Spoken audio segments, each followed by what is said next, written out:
गंगा के तट पर एक सुंदर नगर था। उसमें एक व्यापारी परिवार सहित रहता था। उसके परिवार में व्यापारी पति पत्नी, उसका पुत्र और पुत्र वधू रहते थे। पुत्र का नाम अजित सेन और पुत्र वधू का नाम शीलावती था। अजित सेन व्यापार के सिलसिले में कई दिनों तक बाहर रहता था, जबकि पुत्र वधू घर पर सास ससुर की सेवा करती थी। पूरा परिवार सुखी और प्रसन्न रहता था।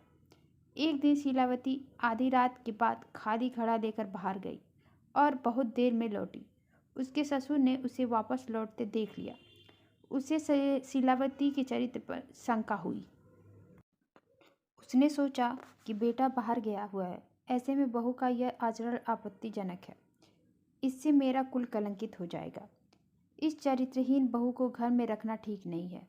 उसने अपनी पत्नी से चर्चा की और बहू को पीहर छोड़ने देने का निर्णय लिया।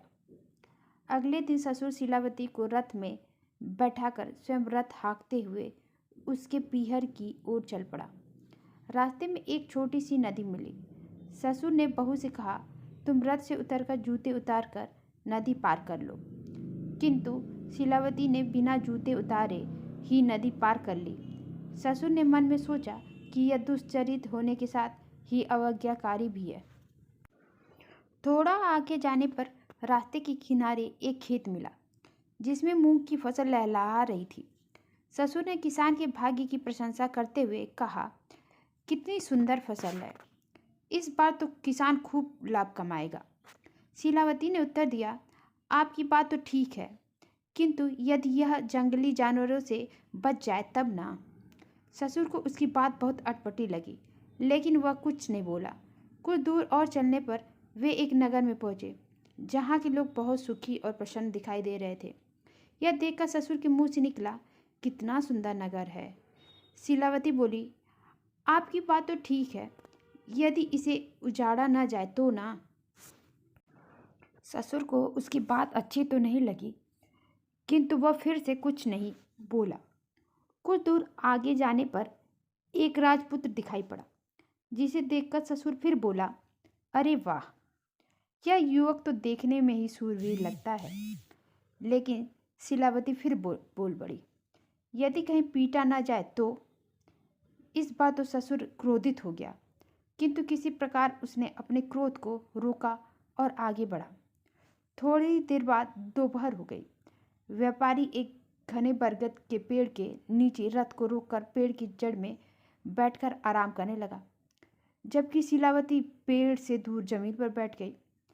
यह देखकर व्यापारी ने सोचा कि यह कैसी औरत है जो उल्टे काम ही करती है। थोड़ी देर आराम करके वे फिर आगे बढ़े। थोड़ा आगे बढ़ने पर शीलावती का ननिहाल आ गया। रास्ते में ही उसका मामा मिल गया और जिद करके उन्हें अपने घर ले गया। वहाँ भोजन करके शीलावती का ससुर अपने रथ में ही लेट गया। ससुर को रथ में लेटा देखकर शीलावती भी रथ के पास ही जमीन पर बैठ गई। उसी समय पास के बबूल के पेड़ पर बैठा एक कौवा काँव काँव करने लगा। लगातार काँव काँव की आवाज़ सुनकर शीलावती बोली, अरे तू थकता क्यों नहीं? एक बार पशु की बोली सुनकर उसके अनुसार कार्य करने के कारण मुझे घर से निकाला जा रहा है। अब तुम्हारी बात मानकर मैं एक नई आफत मोल ले लूं? कल रात एक गीदड़ की आवाज़ सुनकर मैं नदी किनारे गई और किनारे लगे एक मुर्दे के शरीर से बहुमूल्य आभूषण उतार कर घर ले आई। उसके कारण मेरे ससुर मुझे घर से निकाल रहे हैं। अब तू कह रहा है कि इस बबूल की जड़ में खजाना गड़ा है, तो क्या इसे निकालकर मैं एक नई विपत्ति मोल ले लूं? मैं पशु पक्षियों की बोली समझती हूँ, तो इसमें मेरा क्या दोष?